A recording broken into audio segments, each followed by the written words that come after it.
Welcome to Midnight Whispers, the place where we share eerie ghost stories and unsolved mysteries from around the world. I'm Hugh, and today we're diving into one of America's most famous legends, the story of the Bell Witch. Have you ever heard of a curse so powerful that it terrorized an entire family for years? An invisible entity that could speak, tease, and attack humans with supernatural strength? If not, then get ready to hear a chilling tale full of mystery and horror. This is the story of the Bell family, ordinary farmers living a peaceful life in the southern United States until an unseen force began haunting them. This story is not just about strange noises, but a battle between man and a dark, otherworldly power.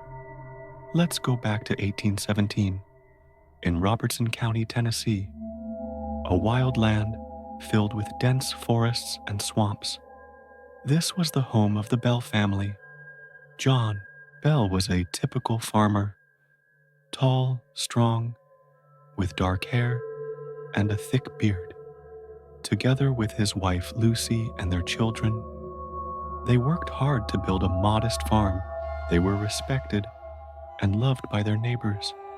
No one could have imagined that this peaceful place would become the epicenter of one of the most terrifying supernatural events in American history. It all began with strange noises in the Bell household.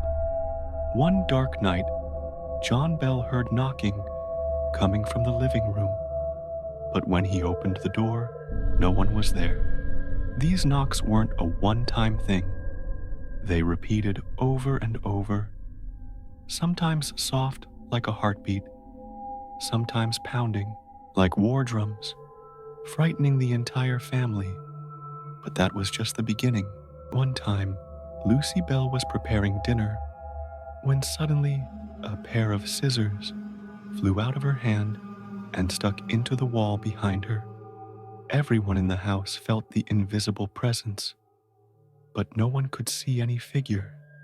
After the knocking came whispering voices from corners of the house, as if someone was speaking to them, but couldn't be seen. John and Lucy heard vague phrases like, "I'm here," "We won't leave you alone," or heavy curses. The voices weren't always the same. Sometimes a woman's voice, sometimes a man's, and occasionally a child crying. The Bell family started feeling watched and harassed day and night. The story grew even darker when Mary Bell, the youngest daughter, became directly affected. One day, Mary cried out in severe pain in her chest and neck, but doctors could find no external cause. Strange bruises began appearing on her body, unexplained and sudden. Lucy was desperate to care for her daughter, but local doctors were baffled. Mary grew weaker, her face pale from pain and lack of sleep. Bell Witch's terror wasn't limited to sounds and wounds. It showed physical powers no one could explain. One night, John Bell was pushed to the ground while checking the cattle barn.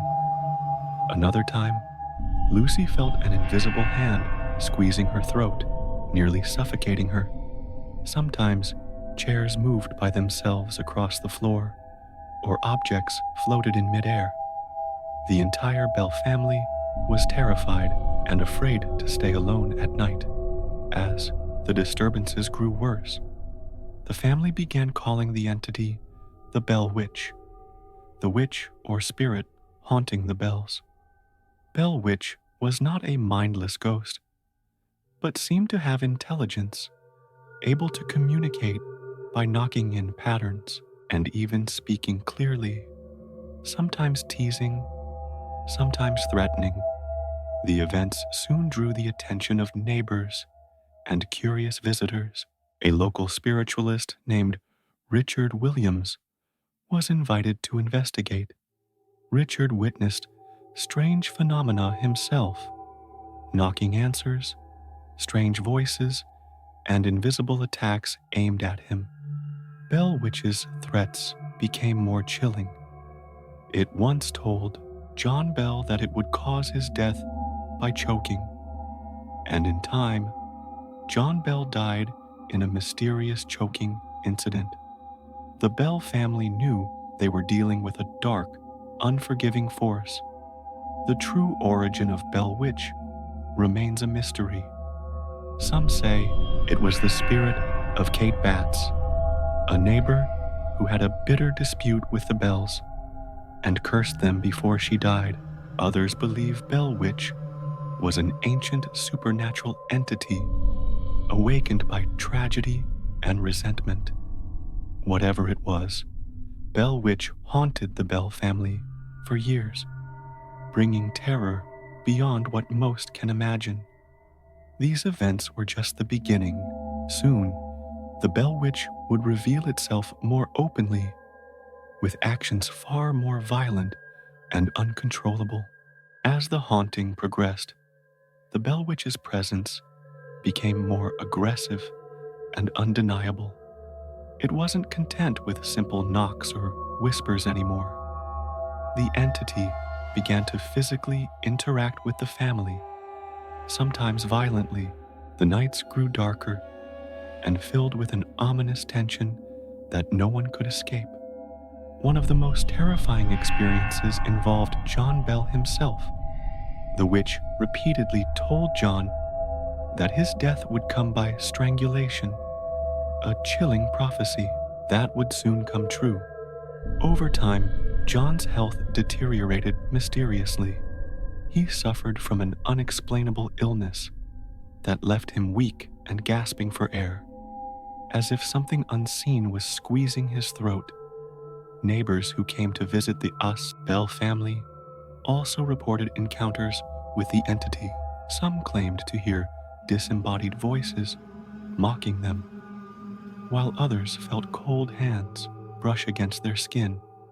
Many refused to step foot inside the Bell farmhouse. After dark, convinced it was cursed, Lucy Bell was not spared either. On several occasions, she felt an invisible force pressing down on her chest, making it difficult to breathe.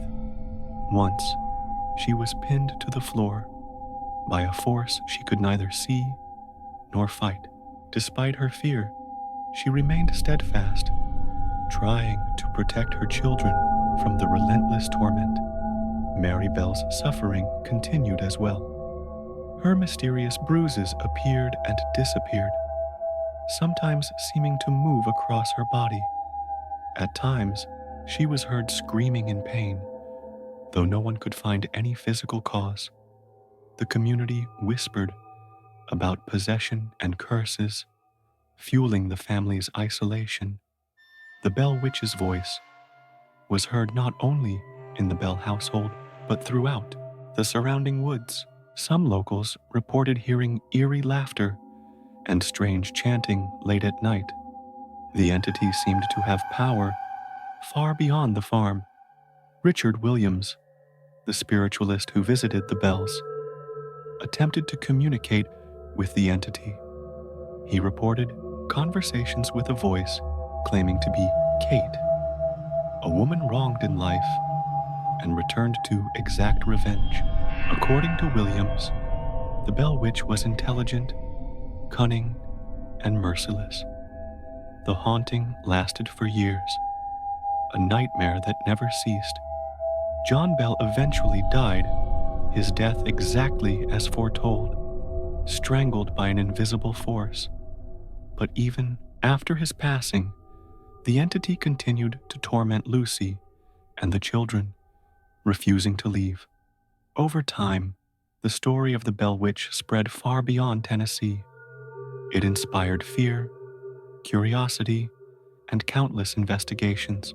The case remains one of the most well-documented hauntings in American folklore, with testimonies from witnesses, neighbors, and visitors.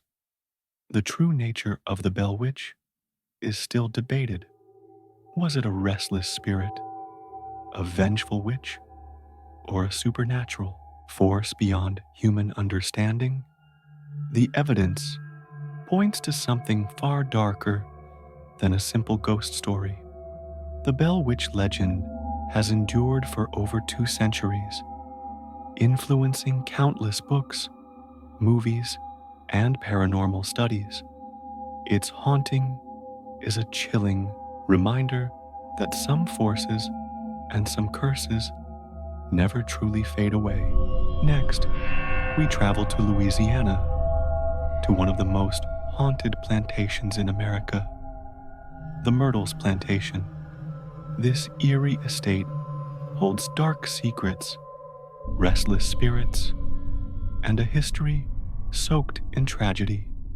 If you think you've heard it all about ghost stories, wait until you hear what happened here. Built in 1796 along the banks of the Mississippi River, the Myrtles Plantation was once a grand home full of life and promise.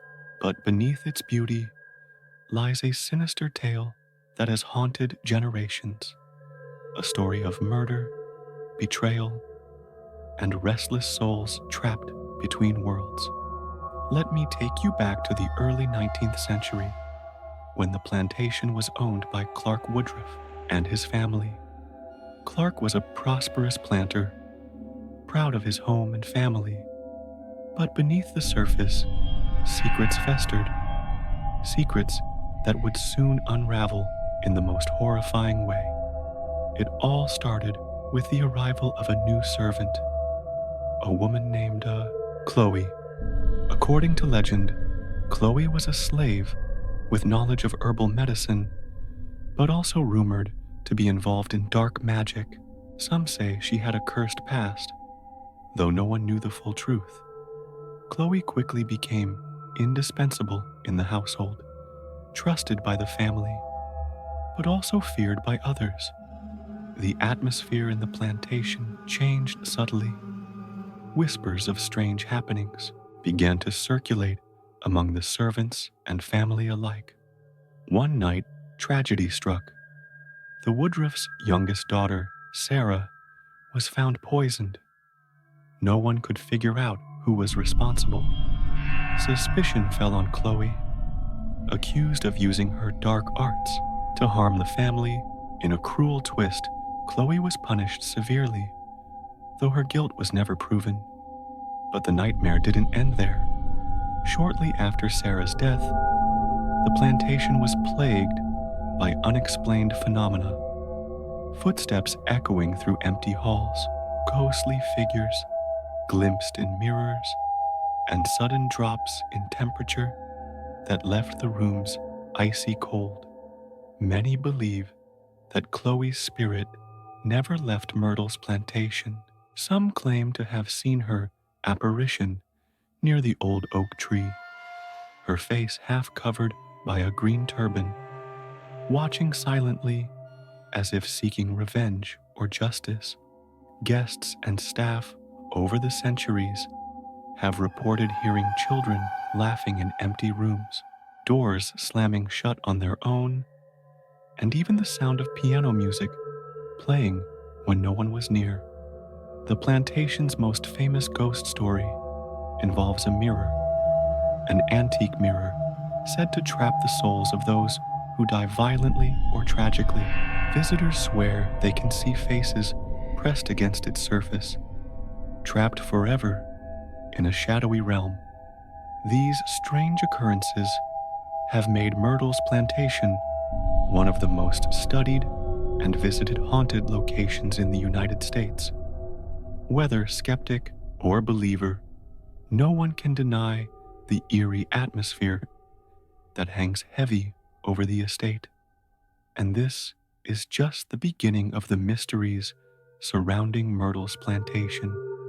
The dark past, restless spirits, and unexplained events create a chilling narrative that continues to captivate and terrify all who hear it. The Haunting of Myrtle's Plantation is not just a series of spooky tales. It's a deeply woven history of pain, betrayal, and restless souls unable to find peace. As the years passed, more and more strange events unfolded, cementing the plantation's reputation as one of the most haunted places in America. One of the most chilling aspects of the Myrtle story is the mystery surrounding Chloe herself. Was she really a witch, or merely a victim of prejudice and superstition? Some versions say Chloe was a servant betrayed by the Woodruff family, forced to endure abuse and humiliation. Others suggest she was a skilled healer who was misunderstood and feared for her knowledge of herbs and natural remedies. Whatever the truth, Chloe's fate was tragic. After being accused of poisoning Sarah Woodruff, Chloe was whipped mercilessly and reportedly lost her ear as punishment. Some say she swore a curse on the plantation, vowing that no one in the Woodruff family would live in peace. But Sarah's death was only the beginning. Soon after, Clark Woodruff's wife, Mary, also died under mysterious circumstances. Some say the grief and fear overwhelmed her, while others believe the curse claimed another victim. It's said that Chloe's spirit still roams the plantation grounds, watching and sometimes interacting with visitors and residents. Witnesses report seeing a figure in a green turban lurking near the ancient oak tree, a tree that itself seems to hold dark power. Local legend has it that the oak was planted over an old burial ground, making it a focal point for restless spirits. Inside the plantation, the ghostly activity intensifies. Visitors have reported hearing footsteps on the creaking wooden floors when no one else is around. Doors slam suddenly, and lights flicker inexplicably. Cold spots, areas where the temperature drops drastically, appear in certain rooms, making the air feel thick and heavy. One of the plantation's most infamous stories revolves around a mirror hanging in the main hallway. This mirror, an antique heirloom, is believed to trap the souls of those who have died violently or tragically on the property. It's said that if you stare into the mirror long enough, you might see faces pressed against the glass, ghostly apparitions trying to escape their eternal prison. Many visitors claim to have witnessed these haunting images. Some describe seeing a woman's face appearing behind them in the reflection, only to vanish when they turn around. Others report feeling invisible hands reaching out from the mirror, trying to pull them in.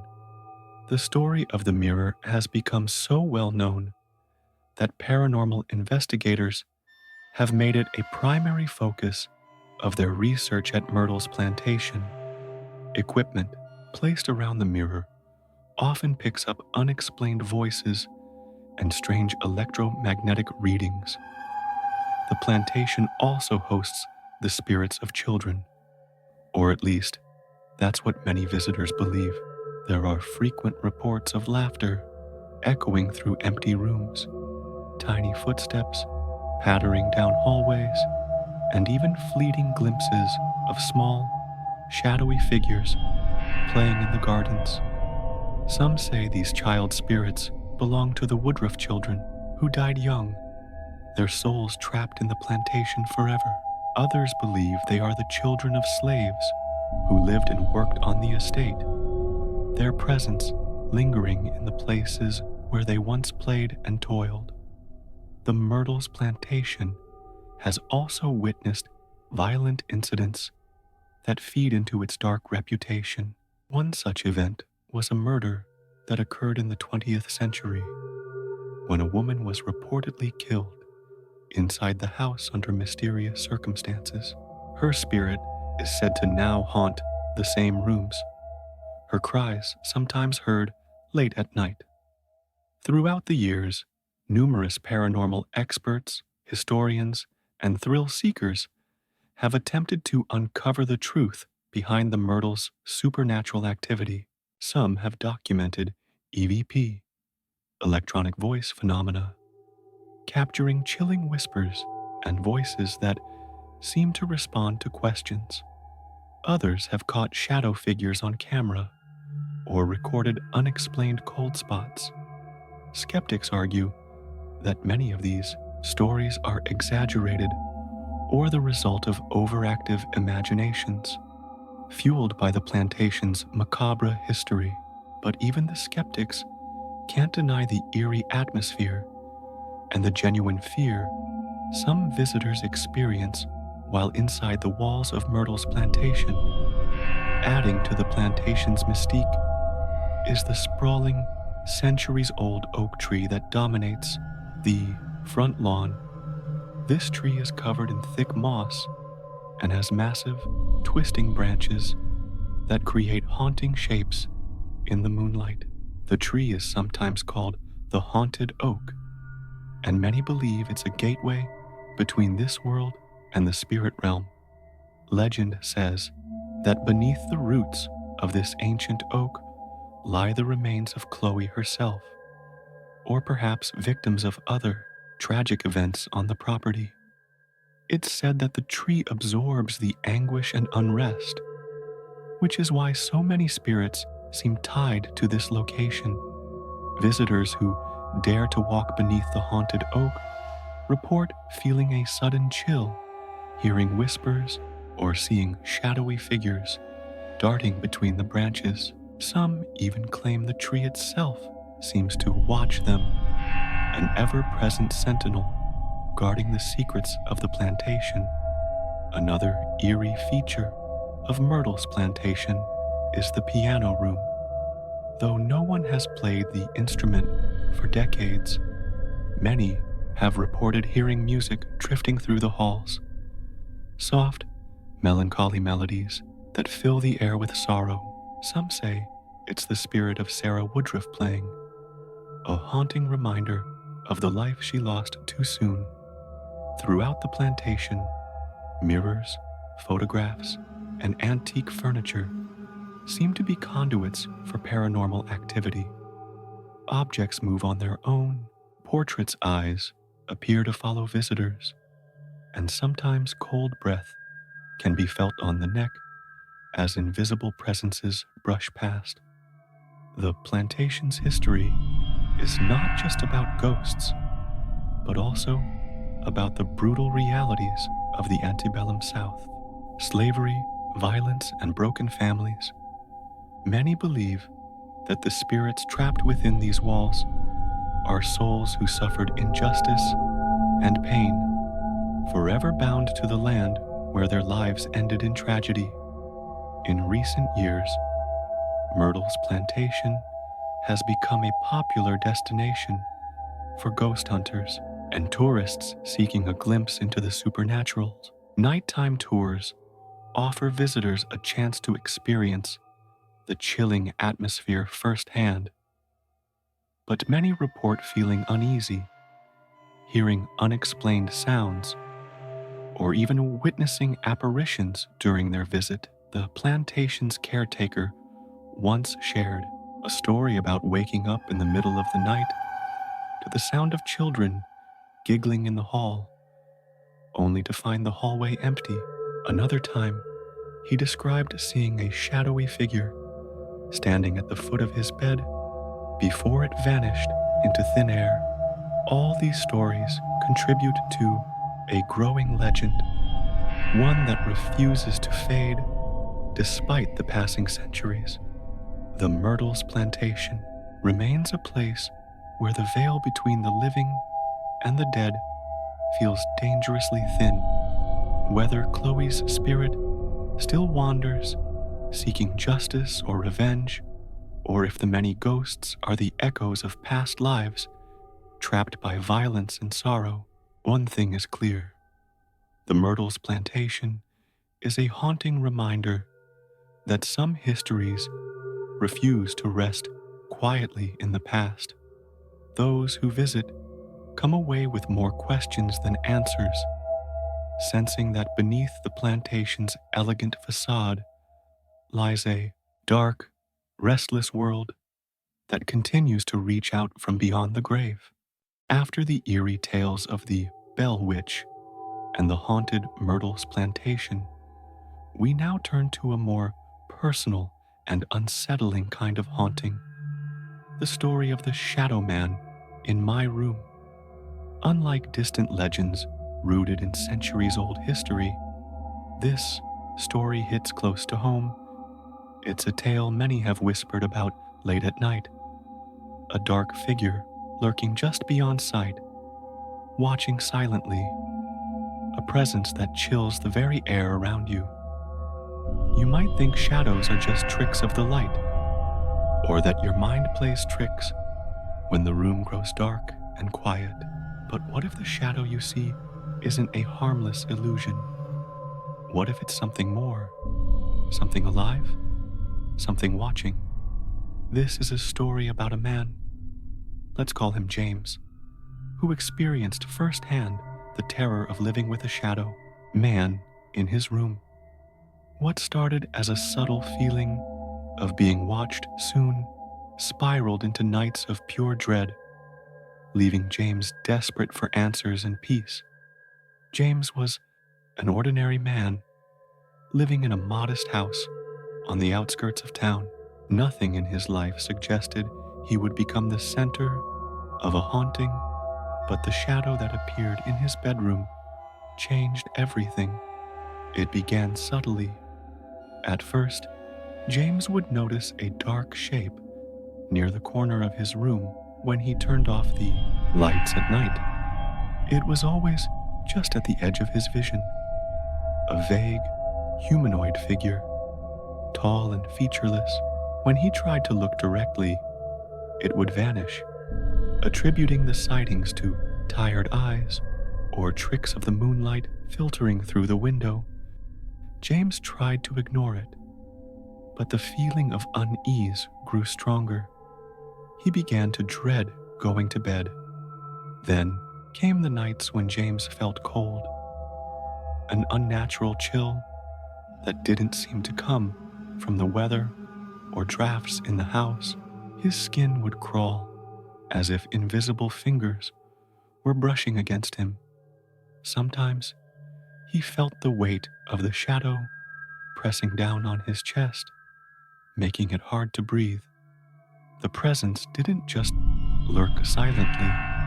Occasionally, the shadow man seemed to move closer, its form stretching along the wall, creeping nearer with an almost deliberate intent.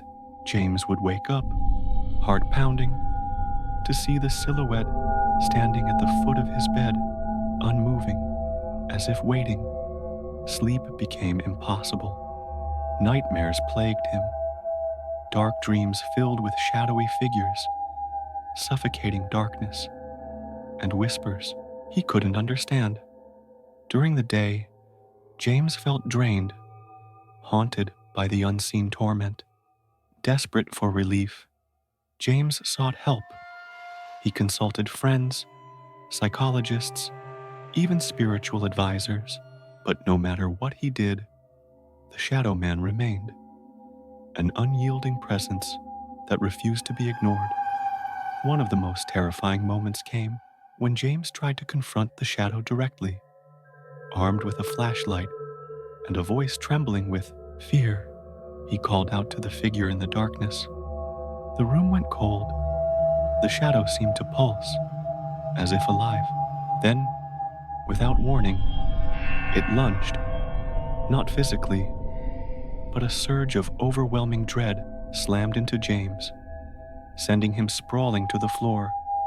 After that night, James knew this was no ordinary shadow. It was a malevolent entity feeding on his fear, growing stronger with every moment he was alone. James started researching shadow people, entities reported in folklore and paranormal studies as dark, humanoid shapes seen mostly in peripheral vision. Some say they're spirits, Others say they are interdimensional beings or manifestations of negative energy. Whatever the explanation, James's shadow man was all too real, a relentless force invading his sanctuary. Neighbors began noticing changes in James. Once cheerful and outgoing, he became withdrawn and pale. Friends who visited noticed the haunted look in his eyes and the frequent glances toward empty corners of the room. One night, James recorded his room with a video camera, hoping to capture proof of the shadow's existence.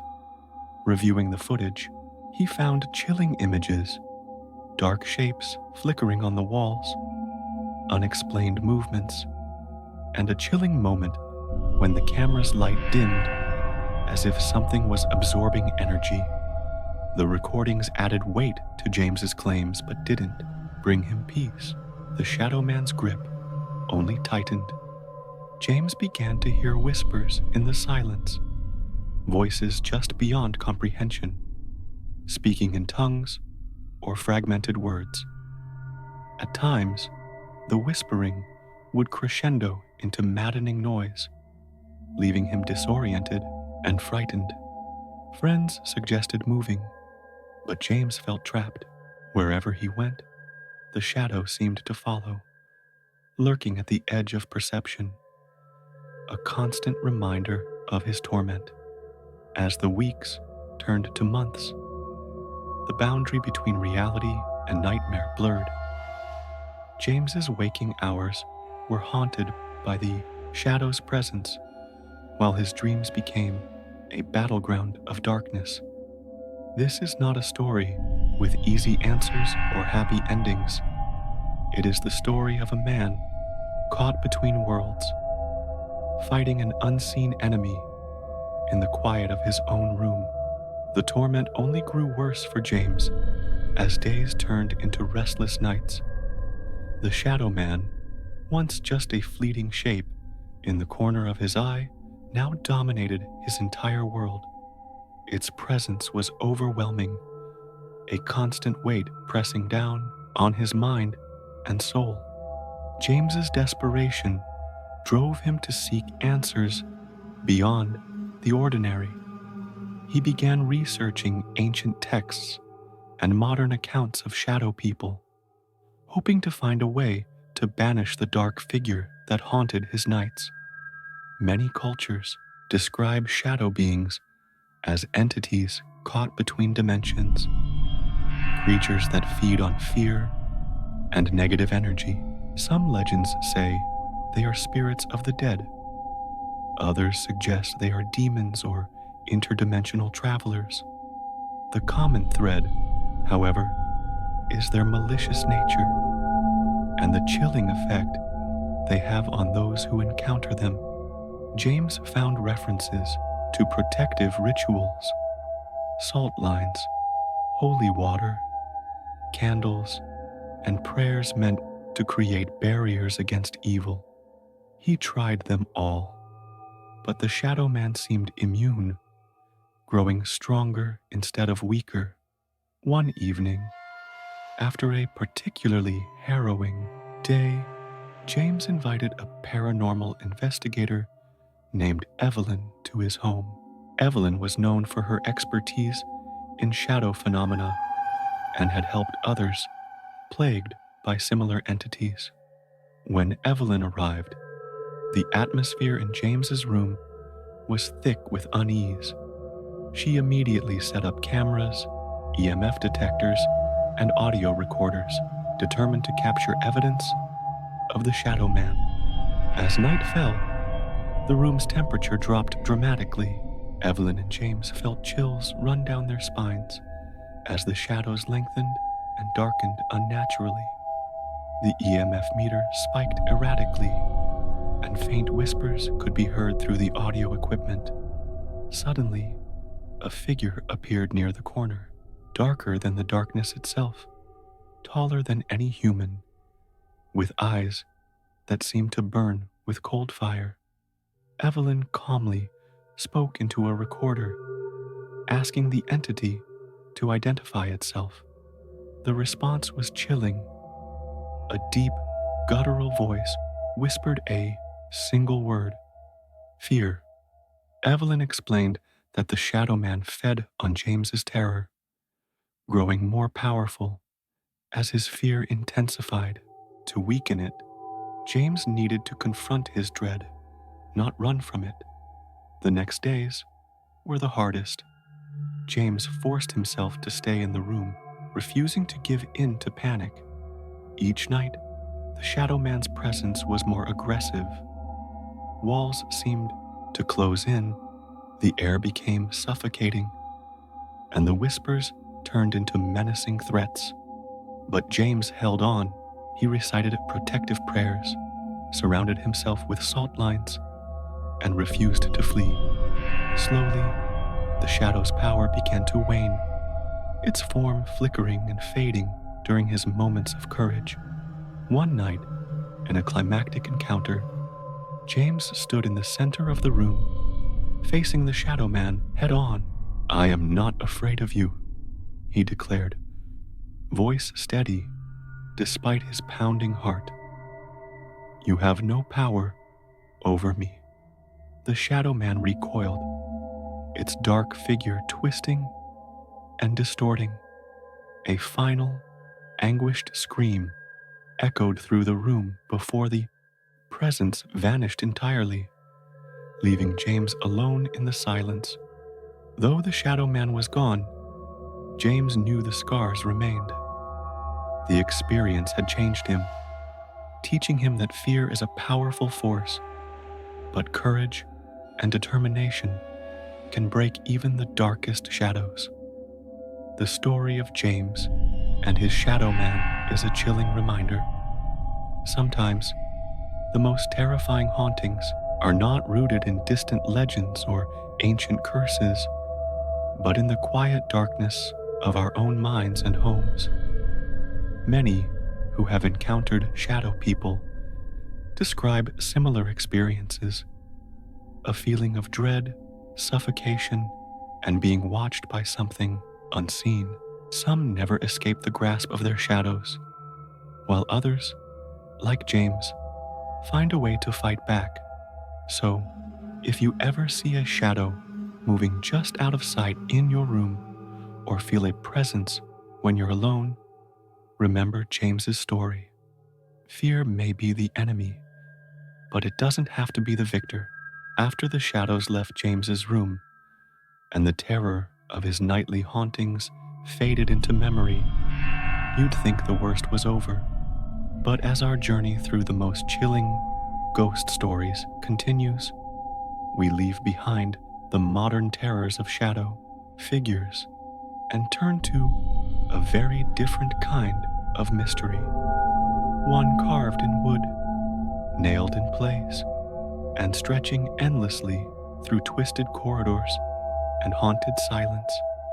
This is the story of a house, a mansion, really, but not just any mansion, a house that never stopped growing, a house that was said to be built by ghosts, for ghosts, a house where every hallway leads deeper into madness. Tonight, we explore the legend of the Winchester Mystery House, one of the most bizarre and haunted places in America. And like the stories before it, this one isn't just unsettling because of what people say they've seen. It's because of what we still can't explain. Let's go back to the beginning, to a woman named Sarah Winchester. Sarah was the widow of William Wirt Winchester, heir to the Winchester Repeating Arms Company. Yes, the very company that mass-produced the rifle known as the gun that won the West. After William's sudden death from tuberculosis in 1881, following the earlier death of their infant daughter from illness, Sarah inherited a massive fortune, today worth hundreds of millions. But she didn't celebrate it. Sarah grieved deeply, and in her grief, she did something strange. She sought answers, not from doctors or ministers, But from the world beyond the veil, she visited a spiritual medium in Boston who told her that the spirits of those killed by Winchester rifles were seeking vengeance. Their restless souls were responsible for the tragedy in her life, her daughter's death, her husband's death, her never-ending sorrow. The only way to appease them, the medium said, was to keep building, build a house, never stop. As long as construction continued, Sarah would live. If the hammering ceased, the spirits would come for her. So, in 1884, Sarah Winchester moved west to California and purchased an unfinished farmhouse in San Jose. Then she started building, and she never stopped for 38 years. Until her death in 1922, the Winchester Mystery House was under constant construction. Day and night, Sarah employed teams of carpenters, masons, and craftsmen, not to create a palace of beauty, but a labyrinth of confusion, staircases that lead to ceilings, doors that open to brick walls, windows inside walls, hallways that turn back on themselves. To the untrained eye, it looked like madness, but to Sarah, every door, every passage, every strange design had a purpose: to confuse and trap the spirits she believed were haunting her. And maybe it worked, or maybe it made things worse. The house grew into a monstrous structure. Over 160 rooms, 10,000 windows, 2,000 doors, 47 stairways, and 13 bathrooms.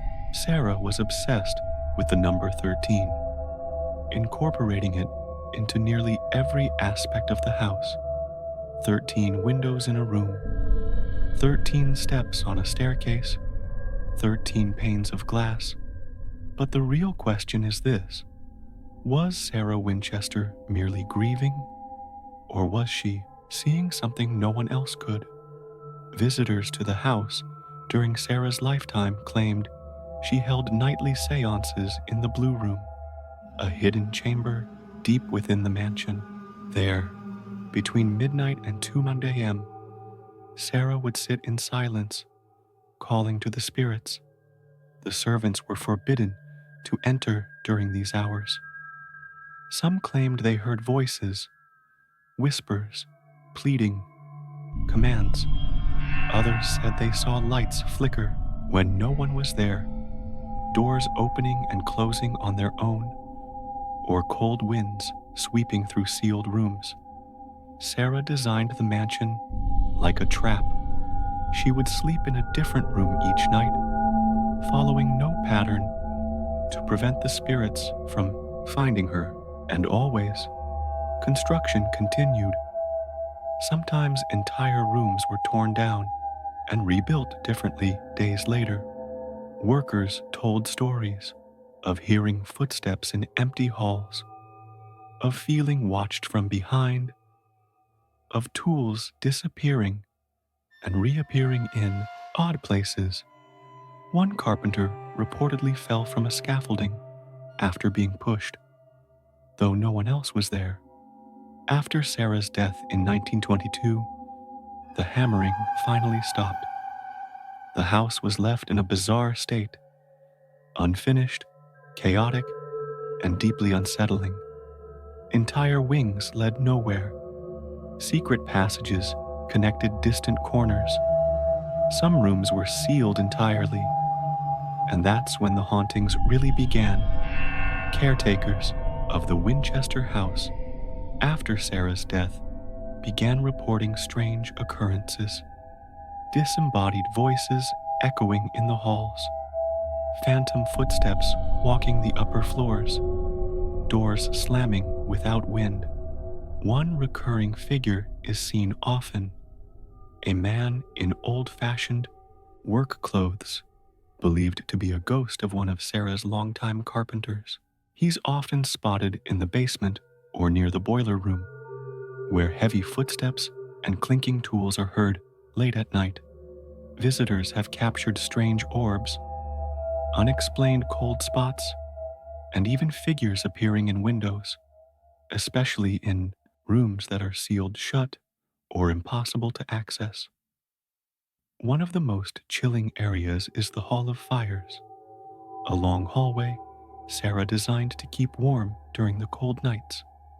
Today, it's said to be one of the most active paranormal hotspots in the entire house. People have reported sudden waves of heat, followed by an instant drop to icy cold. Some feel pushed or hear heavy breathing behind them. Others swear they see Sarah herself, a small woman in black, silently walking through the halls before vanishing. There's also the infamous seance room. Though tiny, this chamber feels dense, thick with something unseen. Tour guides and guests alike report a powerful presence there, as if dozens of eyes are watching from the walls.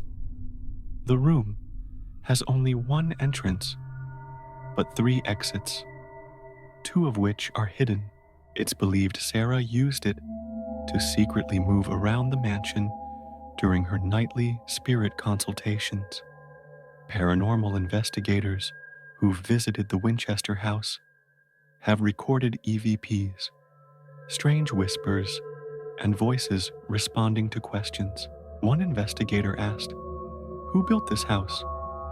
And a raspy voice replied, "We did." To this day, no one fully understands the house's floor plan. Architects have tried to map it, only to become lost in its twisting corridors and false doors. One floor plan even showed a staircase that went up 7 steps, then down 11 to nowhere. Was Sarah insane, or was she a visionary? A victim of grief, or a woman who truly saw what the rest of us refuse to believe? The spirits of the Winchester house don't seem to rest.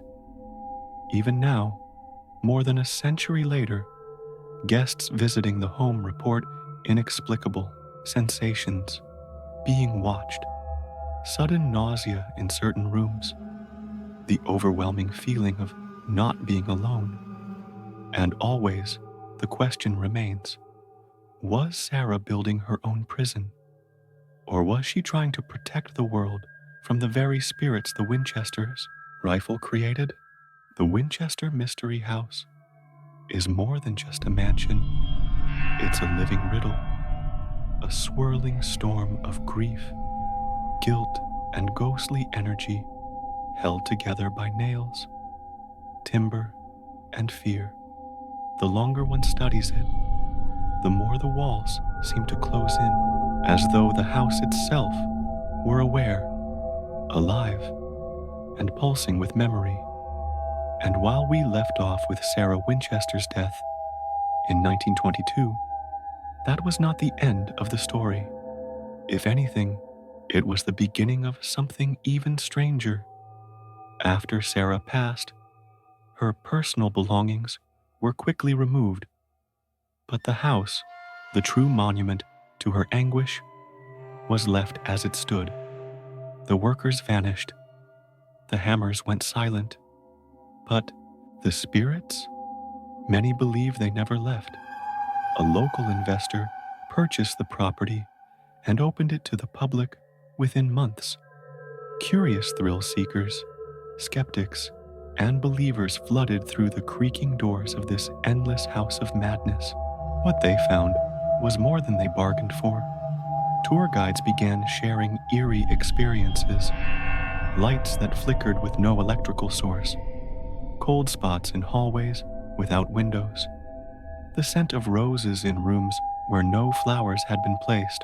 Visitors complained of dizziness or a sense of being followed. Some fainted altogether, overcome with dread in rooms Sarah herself once sealed off.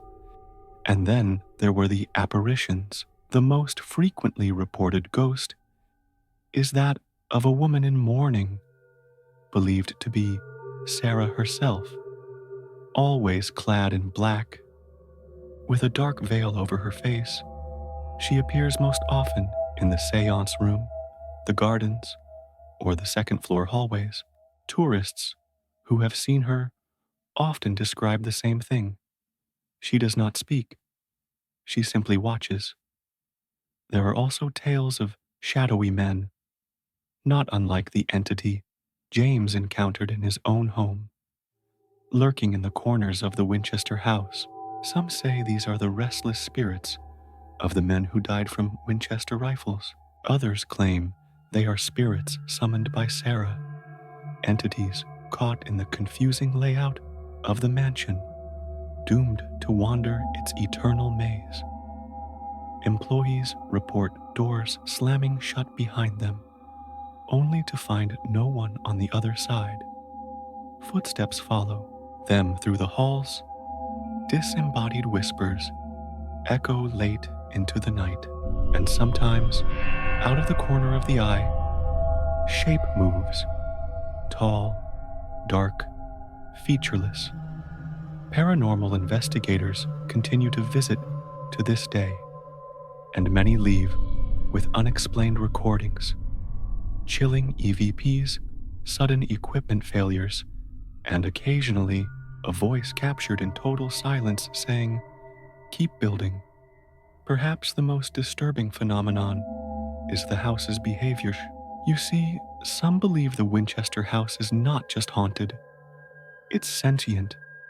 There are stories from caretakers who say the rooms shift, not physically, but perceptually.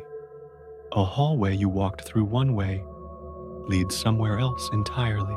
When you return, doors that were locked suddenly open, revealing new passages.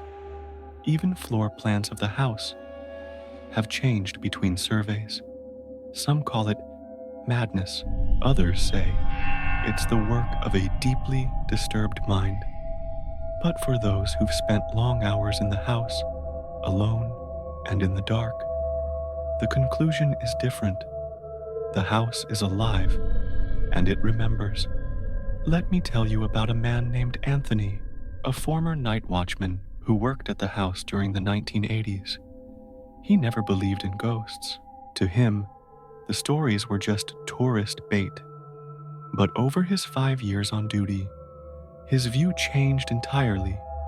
He tells of one night when he took a different route through the house than usual. His flashlight flickered, then went completely dead. The emergency lights along the corridor buzzed to life, dim and yellow. He heard faint hammering in the walls, followed by distant footsteps. Thinking someone had broken in, he followed the noise, only to realize the sounds were always just ahead of him. Never quite around the corner, but never far behind either. When he finally turned a corner toward what he thought was the staircase, he found nothing, just a solid wall. Panicked, he tried to backtrack, only to realize that somehow the hallway behind him was no longer the same. The wallpaper had changed. The light fixtures were gone. He was lost in a house he'd patrolled for years. It took nearly an hour, or so he thought, before he stumbled out into the familiar front atrium. But when he checked his watch, nearly 3 hours had passed. Anthony quit the next day. His hair had gone noticeably gray, and he refused to speak of the incident for years. But he was far from the only one. Even skeptics have had their beliefs tested here. One visitor, a professional architect, dismissed the stories as superstition. "It's just a bizarre structure," he said. "A woman with too much money and too much grief. That's all." He didn't last 20 minutes on the tour. After the group entered the south wing, a part of the house known for its uneven floors and tight corners, he stopped suddenly. He claimed he heard someone say his name, Just that, a whisper close to his ear. When he turned, no one was there. He began sweating, visibly shaking. When the tour guide asked if he was all right, he said, "It's not the house, it's what's inside the house." He fled and refused to explain further. Others have encountered what they describe as echoes of Sarah's madness. Tourists have opened doors only to see brief flashes of a different era. Candlelight, old furniture, distant piano music. One woman even claims she saw Sarah herself in a mirror behind her, standing at a desk, scribbling symbols onto blueprints before vanishing entirely. Was it imagination? Some kind of psychological suggestion? Or could it be that Sarah Winchester, even in death, still walks her halls, still designing, still building? Some believe her soul is fused to the mansion itself, not trapped, but anchored, protecting others from the spirits she spent a lifetime trying to outwit. And that raises the final, terrifying question: what if the house needs to be finished? It's a belief held by a small but passionate group of spiritualists who say the restless energy of the Winchester mansion is rising again. The spirits, they say, are stirring, perhaps because the building has remained unchanged for too long. One group even tried to resume construction a few years ago, a symbolic gesture. Just for a day, they added a single stair step in the back of the house. That night, the alarms tripped throughout the property. Cameras captured flickering lights, doors opening, and a loud crash in a wing with no access. Security found a chandelier shattered on the floor, though the ceiling showed no sign of damage. No earthquake, no wind, just an empty room and silence. Maybe Sarah was right. Maybe she wasn't just a grieving widow building to escape madness. Maybe she was keeping something contained, a haunting, a curse, or perhaps a secret that still lurks in those endless halls. Today, the Winchester Mystery House still stands in San Jose, California. You can walk its halls, stand in its seance room, peer down its staircases to nowhere. But if you do, be mindful of the silence. Listen closely to what the walls might be whispering. And remember, the house may no longer be growing, but its mystery certainly is. Sleep tight, listener. This has been another journey into the shadows with me, Hugh, and you're listening to Midnight Whispers. Until next time, if there is a next time,